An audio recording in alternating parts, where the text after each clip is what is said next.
Devo maroto ki tigona kena ngaravito kona itavi and singa vina keni ko vani ni vina katala ve kimni na kanda sama tigo mai na live stream and I say vura da ngani ndo tigo mai kina ni sayan ravinaka sangole no vani ni vina levo yoti ni nondaru serikali na maki ni berni nangai tomani taltigani da vana singa ni sudo vata kena boxing day e kena ulutanga tiko lengu rosi ni vanua seu ena matake ni ndeng. Ora kena tingo mirama ve meli na sara ena nondareu I wasen ngauna ni wakatawa.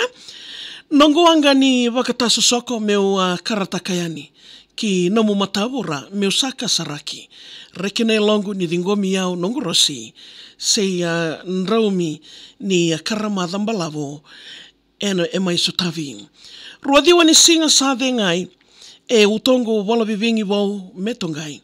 Wala ni wula sandusia na wula imbalolo leilai lengu rosi ni vanua seu meu sa wakandita kiko endai. Na sotongo e tawa lokodi se na maki darumai sota tu e na vanua darubulangi rua kina I sayandi. E na raki Australia dan daumongo me tiki wutaki au marautaka na nomu itowo ni veika waitaki. I lako wakadakadaka au lako yanikina. O dhe me kila na sotongo e ado me kandina. Senga ninda kilana nonda visinga, se nonda rundu I tubu wuni, da rundu I mudina. Matai ni singa ni nonda rusota au dhuriti e na itowo ni nomurai. Nomu raikiwi na elongu sarawai. Lomangu mendaru lululu me rawa na vekilai, se aralu wembangi maiwei na elongu sakawai. Daru vevakilai taki mo rawa ni kila vanua seu ke muni dhavuti wakaturanga nungu ralu ve lailai. E lutu na idhengu no mo vedingo me ndaindai se taluba wakasauri na mbimbi ni itavi au dholata tumai. Sabaka me maindambendei na vekila yongo nungu eli au samai tila malo.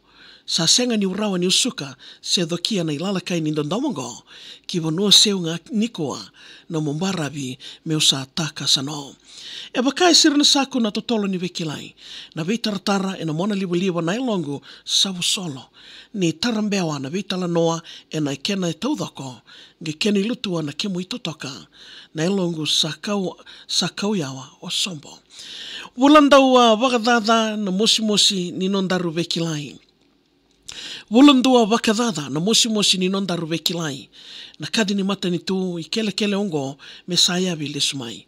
Wakai mbuto waga sauri o wurawura nongurai sa leka mai.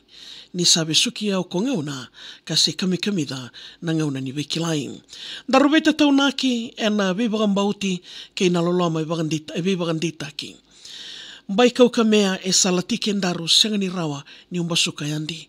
Nondaru vonua me usuka ni oti na wula ni ngandi. Me lai tomani na itavi ki na nondaviti ailandi. Nongui tatau vei koko ndalomani mona numandi waki. Me koni dhavuka kendaru I sema se veindina dinati. Nandina no me na nondaru kambasi me I dhokonaki no sota leka samai wakanditaki. Samai dhoki le sutale na ilala kai ni ndomongo. Me uwosoti nongu wakayatu au maitali mangi takano. Kena I mbau lesu kinodholo me warai ni sembera nambuto. Me wari ni sembera nambuto ongono gu serikali o serataka ni ndomoni koko tuno. Ya veke mnina ndovo de tiku mai na singo vinaka nindai. E na nondaru I wasininga una ni wakatawa. Na nondaru serikali na maki. Na salnika kambura kena viti afemo savoni ni vinaka levo. Veke mnika sarna wikanda ndovo de tiku mai ndau na maki tiko. E na kena ndaurungo di na nondaru serikali na maki. Gena makatali tiku mai kuningo le dhava ni kena utiwati ni berandaru na dhava tiku ai na singa ni sudu.